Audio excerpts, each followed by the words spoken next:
We are now in between Passover and Shavuot. We finished. I hope you had a great Passover.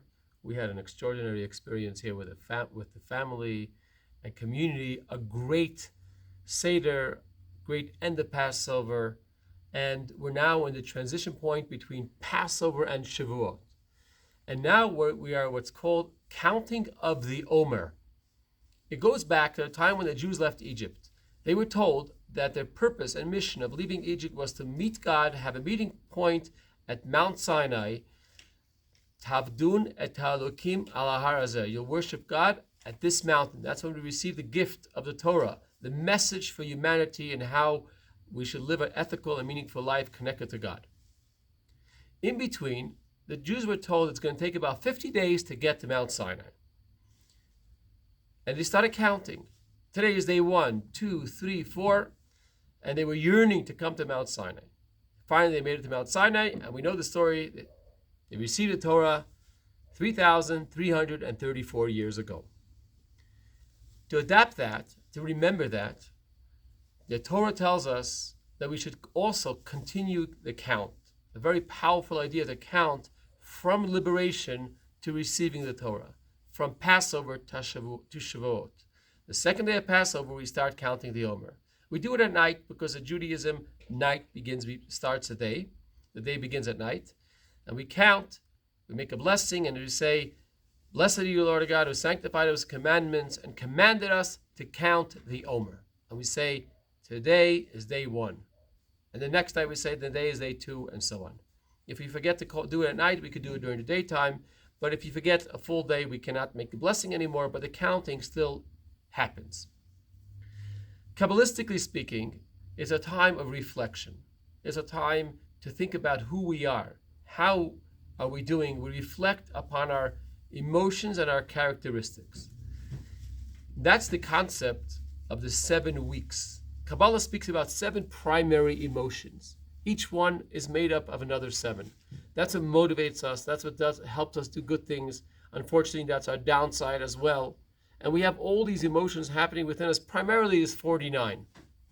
And even more primarily, there's 7 emotions. They are Chesed, Gevura, Tiferet, Netzach, Hod, Yesod, and Malchut. And every week we reflect upon and try to fix one of those emotions. And we ask ourselves, are we self-centered? Are we other-centered? How am I doing emotionally?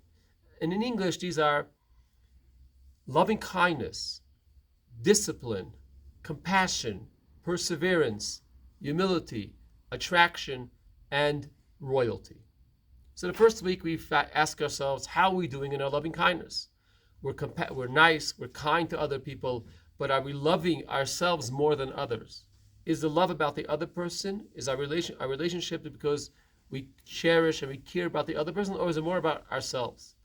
Is it self-centered or other-centered? Is it self-centered or godly-centered? What am I loving in life? That's the first week, Chesed, which we passed last week. This week we are in Gevura. Gevura literally means strength and power. In emotional state, it means focus, discipline. And that's a very tricky one because discipline sometimes could go awry. When we discipline ourselves, that's beautiful. We motivate ourselves, we're disciplined, we're focused, we're doing the right thing, we're not spending and wasting time doing the wrong things. We control ourselves. But unfortunately, if we're disciplining someone else, that becomes a negative trait. We start focusing other people, which disciplining them in the wrong way, and so on. So perhaps we could think of chesed, kindness, we should do to others, and discipline is for our own good, for our own benefit. And this week we ask ourselves, how am I doing in my discipline? Am I disciplining myself enough? Am I motivated? Am I focused?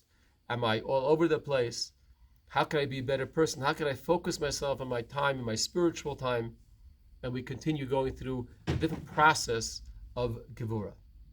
May God bless us, that we should have a good reflection, healthy emotions, godly emotions, other-centered emotions, and come out on Shavuot as real, true, good human beings, ready to receive the Torah again, a gift to humanity. Shabbat Shalom and happy travels.